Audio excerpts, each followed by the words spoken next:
అంతేకాకుండా ఆయన చెప్పారు చాలా స్పష్టంగా, వికసిత్ భారత్ కానివ్వండి, స్వర్ణాంధ్ర నిర్మాణానికి కానివ్వండి, పేదలు యువతకి అవకాశాలు కలగాలి, వారిని బలోపేతం చేయాలి, వారి సమస్యలు తీర్చాలని చెప్పేసి ఏదైతే చెప్పారో అదే లైన్లో మరి మన ప్రీతం ముఖ్యమంత్రి గారు P4 ప్రాజెక్ట్ కానివ్వండి, అదేవిధంగా పేదవాళ్ళ కోసం సంక్షేమ కార్యక్రమాలు కానివ్వండి, అదేవిధంగా అనేక ప్రాజెక్టులని ఇండస్ట్రీస్ని తీసుకొచ్చి 20 లక్షల మందికి ఏదైతే ఉపాధి కల్పించాలనే లక్ష్యంతో కూటమి ప్రభుత్వం ప్రయత్నం చేస్తుందో, అదేవిధంగా ఏదైతే ప్రతి ఇంటికి ఒక ఎంటర్‌ప్రెన్యూర్, ప్రతి ఇంటికి ఒక వ్యాపారవేత్తను తయారు చేయాలి అని ఏదైతే ఆలోచన చేస్తున్నారో,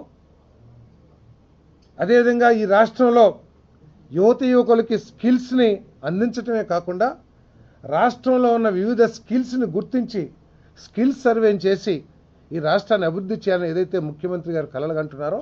ఇవన్నీ కూడా ఈరోజు మన ప్రీతమ ప్రధానమంత్రి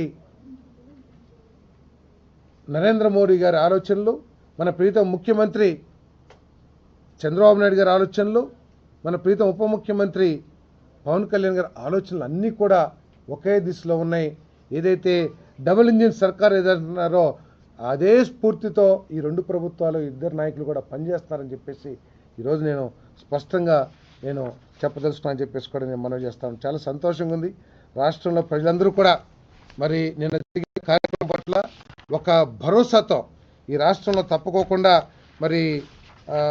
ఇది సాధ్యమైద్ది, అమరావతి పూర్తవుతుంది, ఏదైతే ముఖ్యమంత్రి గారు చెప్తున్నారో అనేక ప్రాజెక్టుల గురించి అవన్నీ కూడా మరి సాధ్యమవుతాయి అని చెప్పేసి కూడా మరి తెలుగు ప్రజలందరూ కూడా నమ్ముతున్నారని చెప్పేసి సందర్భంగా తెలియజేస్తా ఉన్నాను. అదేవిధంగా నిన్న జరిగిన సభలో ప్రజల ఆత్మగౌరవం, ప్రజల ఆత్మవిశ్వాసానికి, ఆశలకు, ఆకాంక్షలకు ప్రతిరూపం ఈ అమరావతి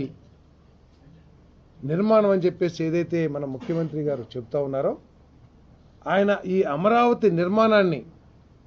ఎంత కమిట్మెంట్తో, ఎంత సెంటిమెంట్స్తో, ఎంత దూరదృష్టితో నిర్మాణానికి ఆలోచన చేస్తున్నారో ఒకసారి మనందరం కూడా అర్థం చేసుకోవాలని చెప్పేసి నేను మనం చేస్తా ఉన్నాను. అంతేకాకుండా ఆయనకి అవకాశం వచ్చిన ప్రతిసారి కూడా ఈ రాష్ట్రంలో, ఈ అమరావతి నగరంలో 29,000 మంది ఇచ్చిన 34,000 ఎకరాల గురించి పదే పదే చెప్తున్నారంటే ఆయనకి రైతుల పట్ల, వారు చేసిన దాతృత్వం పట్ల ఎంత గౌరవం, ఎంత అభిమానం ఉందో కూడా మనం అర్థం చేసుకోవచ్చు అని చెప్పేసి మనం చేస్తాను. అందుకనే ఈ అమరావతి నగరాన్ని చాలా దూరదృష్టితో మేము గ్యారంటీగా చెప్పగలం, ఇది ప్రపంచంలో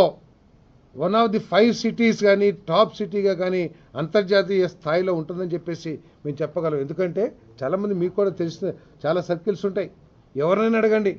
50,000 ఎకరాల్లో ప్లాన్డ్ లేఅవుట్ ఉన్న సిటీ అమరావతి ఒక్కటే అని చెప్పేసి కూడా ఈ సందర్భంగా తెలియజేస్తాను. నేను గర్వపడుతున్నానని చెప్పేసి మనం చేస్తాను. నేను అమరావతి నిర్మాణంలో కూడా అమెరికాలో చూడని సౌకర్యాలు కూడా, కూలింగ్ ఎఫెక్ట్ తీసుకురావడానికి కానివ్వండి, టెంపరేచర్ కంట్రోల్ కోసం, అదేవిధంగా ప్రతి అవసరాన్ని కూడా అండర్ గ్రౌండ్ ద్వారా ఎలక్ట్రిసిటీ కానివ్వండి, గ్యాస్ కానివ్వండి,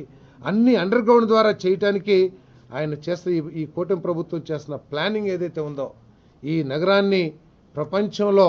నెంబర్ 1 సిటీగా, అంతర్జాతీయ సిటీగా నిలబడతానని చెప్పడంలో ఎటువంటి సందేహం కూడా లేదని చెప్పేసి నేను మనవి చేస్తాను. అందుకనే ఆయన ఆలోచన ఎప్పుడూ కూడా మనకు అందని రీతిలో తుచ్చ రాజకీయ నాయకులు ఆలోచించిన స్థాయిలో ఉంటాయనే విషయాన్ని మరి ఈరోజు ముఖ్యమంత్రి గారు, ప్రధానమంత్రి గారు వారు చెప్పిన మాటలను బట్టి ఈ సందర్భంగా అర్థమవుతుందని చెప్పేసి కూడా నేను ఈ సందర్భంగా నేను తెలియజేస్తా ఉన్నాను. అంతేకాకుండా మరి అదేవిధంగా మరి ఈ రాష్ట్రం ప్రధానమంత్రి గారికి వారు చేస్తున్న ఈ ఉగ్రవాదుల మీద దాడి ఏదైతే ఉందో, పాకిస్తాన్ చేస్తున్న కుట్రల మీద ఏదైతే చేస్తున్న యుద్ధం ఏదైతే ఉందో దానికి ముఖ్యమంత్రి గారు బాసటగా, ఈ 5 కోట్ల ఆంధ్ర ప్రజలు బాసటగా నిలబడతారని చెప్పడమే కాకుండా పాకిస్తాన్ ప్రపంచ చిత్రపటంలో నుంచి పోతుంది, ముఖ్యమంత్రిగా ప్రధానమంత్రి గారి ముందు పాకిస్తాన్ నిలబడలేదు అని ఏదైతే మన యువనేత లోకేష్ గారు చెప్పారో, ఈ రాష్ట్రంలో యువతీ యువకుల ఆలోచన పాకిస్తాన్ పట్ల కానివ్వండి, ఉగ్రవాదుల పట్ల కానివ్వండి, ఆలోచన కసి ఈ దేశ యువతలో ఏ విధంగా ఉందో చాలా ప్రస్ఫుటమవుతుందని చెప్పేసి ఆయన మాటల ద్వారా ప్రస్ఫుటమవుతుందని కూడా నేను ఈ సందర్భంగా తెలియజేస్తా ఉన్నాను. అదేవిధంగా పవన్ కళ్యాణ్ గారు కూడా 5 సంవత్సరాలు అమరావతి రైతులు పడ్డ కష్టాల గురించి 5 సంవత్సరాలు దాదాపు 5 సంవత్సరాలు పూర్తిగా 1600 రోజులు ఎంతో అమరావతి రైతులు చేసిన ఉద్యమాల గురించి ఆయన చెబుతున్నప్పుడు ఆయన రైతులు పడ్డ బాధల గురించి ఏ విధంగా ఆలోచిస్తున్నారని చెప్పేసి కూడా మనందరం కూడా అర్థం చేసుకోవాల్సిందని చెప్పేసి మనం చేస్తాను. మరి నిన్నటి సమావేశం ద్వారా చాలా స్పష్టమైంది. అమరావతియే కాకుండా ఈ రాష్ట్రం దేశంలో నెంబర్ 1 స్థానానికి వెళ్ళటానికి కేంద్ర ప్రభుత్వం నుంచి అన్ని సహాయ సహకారాలు కూడా ఉంటాయని చెప్పేసి మరి చాలా స్పష్టంగా నిన్న ఎస్టాబ్లిష్ అయింది. దానికి నిధులు కానివ్వండి అన్ని రకాల సహకారాలు అందుతాయని కూడా చాలా స్పష్టంగా తెలిసిందని చెప్పేసి మనం చేస్తాం. మరి ఈ సందర్భంగా కొంతమంది నీచ ప్రాణులు ఏ విధంగా చంద్రబాబు నాయుడు గారి గురించి 5 సంవత్సరాలు మాట్లాడారు. ఆయన కాలి గోటికి కూడా సరిపోని వాళ్ళు ఏ విధంగా కించపరిచే విధంగా మాట్లాడారో ఈరోజు ఈ రాష్ట్ర ప్రజలందరూ కూడా అర్థం చేసుకోవాలని చెప్పేసి మనం చేస్తాం. ఎందుకంటే ముఖ్యమంత్రి గారు టెక్నాలజీలో ప్రధానమంత్రి గారిని పొగిడితే ఆయన మాటల్లోనే ఆయన ఏమన్నారో ఒక్కసారి అర్థం చేసుకోండి. చంద్రబాబు నాయుడు గారి గురించి తెలియని నీచ ప్రాణులు కానివ్వండి, అవివేకులు కానివ్వండి, ఆలోచన లేని స్వార్థపరులు, మరి సంఘ వ్యతిరేక శక్తులు ఎవరైతే ఉన్నారో వాళ్ళందరూ కూడా ఆలోచన చేయాలి. విశ్వగురువుగా గుర్తించబడ్డ సాక్షాత్ ఈ దేశ ప్రధానమంత్రి శ్రీ నరేంద్ర మోడీ గారు నేను ముఖ్యమంత్రి అయిన మొదట్లో చంద్రబాబు నాయుడు గారు చేస్తున్న కార్యక్రమాలని పరిశీలించడానికి, అర్థం చేసుకుంటానికి, వాటన్నిటినీ మహారాష్ట్రలో కూడా అమలు చేయటానికి కొంత అధికారులను నియమించుకుని ఆయన దగ్గర నుంచి నేను నేర్చుకున్నానని చెప్పారంటే చంద్రబాబు నాయుడు గారి గొప్పతనం ఏంటో కూడా ఈ సందర్భంగా ప్రతి ఒక్కరు కూడా అర్థం చేసుకోవాలని చెప్పేసి మనం చేస్తాను. కేవలం ఏదో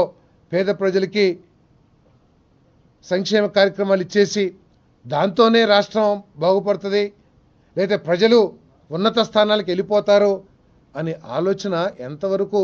మేలు చేస్తుందో ఈ సమాజ అభివృద్ధికి ఒకసారి అందరూ కూడా అర్థం చేసుకోవాలని చెప్పేసి ఈ సందర్భంగా మనం చేస్తూ, ఈ కూటమి ప్రభుత్వం పవన్ కళ్యాణ్ గారు చంద్రబాబు నాయుడు గారి నాయకత్వంలో సంక్షేమ కార్యక్రమాలు అమలు చేయటమే కాకుండా అమరావతి పోలవరం ప్రాజెక్టుని పూర్తి చేయటమే కాకుండా ఈ రాష్ట్రంలో